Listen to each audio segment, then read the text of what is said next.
Hello YouTube family, नमस्ते, राम राम। दोस्तों, आज हम आप सबको मुंडन समारोह का बहुत ही प्यारा गीत सुनाने जा रहे हैं। ननद भाभी का नोकझोंक है, सुनिए और कमेंट में बताइए देखिए कैसा भाभी लगा। कितनी कंजूसी कर रही है ननद को नेक देने में।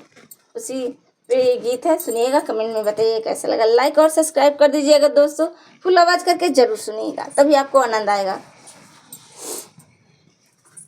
भाभी लाजो न लागे नजरिया में, भाभी लाजो न लागे नजरिया में, रउआ 10 रुपया डलनिया चरिया में, भाभी 10 रुपया डलनिया चरिया में, ऐसे काऊ मिली भरेंदा बजरिया में, ऐसे काऊ मिली लेहड़ा मंदिरवा में, भाभी 10 रुपया डलनिया चरिया में, भाभी 10 रुपया डलनिया चरिया में।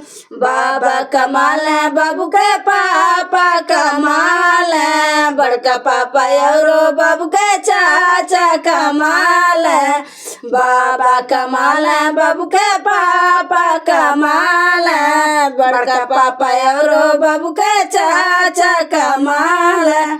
ए जी सोर बाटे गौआ नगरिया में, जी सोर बाटे गौआ नगरिया में, रउआ 10 रुपया डलनिया चरिया में, भाभी 10 रुपया डलनिया चरिया में। बानी दानवान रउआ कुछ न कमी बा, बाग बगैचा और पेड़वा समी बा, बानी धनवान रउआ कुछ न कमी बा, बाग बगैचा और पेड़वा सभी बा, कि रउआ घर बाटे ब्रिजमनगंज सहरिया में, कि रउआ घर बाटे ब्रिजमनगंज सहरिया में, भाभी 10 रुपया डलनिया चरिया में, भाभी 10 रुपया डलनिया चरिया में, भाभी 10 रुपया डलनिया चरिया में।